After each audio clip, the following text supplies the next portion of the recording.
What about the whole New Jersey drone situation? Oh, the drones is another story. Those were false flag operations designed to get people all riled up, like the War of the Worlds in New Jersey in the 30s. What is it, Orson Welles or somebody?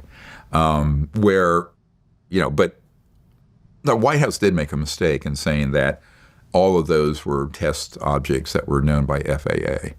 I mean, I was on a news program with a lieutenant general who said that's absolutely not the case. And the people I know who under contract for one of the aerospace companies went out there to investigate them concluded what I did, and that it was some type of testing of media and public reaction as sort of a false flag to see what people would say and do and see what kind of rumors could be spun off from it.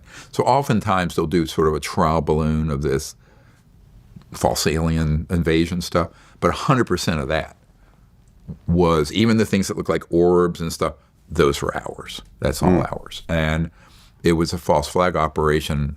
What I understand that is that when you had, let's unpack this a little further, between about a year ago and November, the plan was for a high-level group of whistleblowers that included Jake and some of his folks, were not going to come out publicly. They were simply going to take all the hard evidence they had, hand it over. We were going to put it out on a blockchain system, and it would come out, right? And it was explained that that would be too catastrophic because it would be so explosive. And so they decided to do this slower, controlled process and wait, but also to unmask themselves, right, where they would come forward publicly, which changes OPSEC, operational security, completely. Because now you're identified. You are identified, right, as an individual. And you, therefore, are at risk. So it changed the whole plans. But when it was going to be, and when these drones, even all the way until shortly before the inauguration, we thought there was going to be a dump, a big release of enormous amount of dispositive proof and evidence, and that didn't happen. And but when that was still in the planning and discussion, they launched, anticipatory to that, all these drones and orbs and what have you, because they wanted people to start thinking that everything that they were going to disclose was somehow related to just drones and experimental things.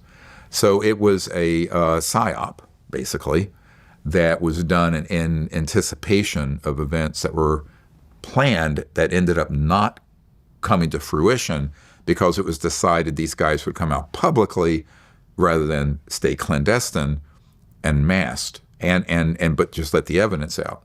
So I think the thinking in that group was that this needs to be a more controlled release with executive orders and congressional actions providing a pathway.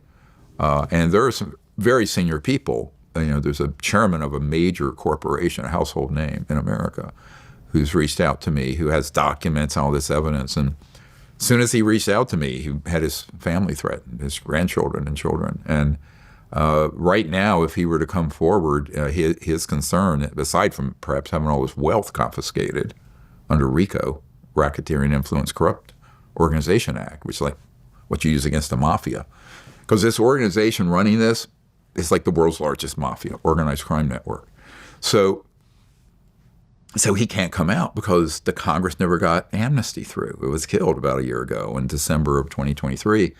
And so far, look, the president's only been there a month, but there's not been any executive orders that explicitly would give a pathway both for personal protection, like marshals, or legal protection, which would be like immunization or amnesty or safe harbor. So that's really what needs to happen for us to get the most important material out and also to get these people secured. But I think there's something that we can do besides that. And if you want to hear about it, a little spooky, but interesting.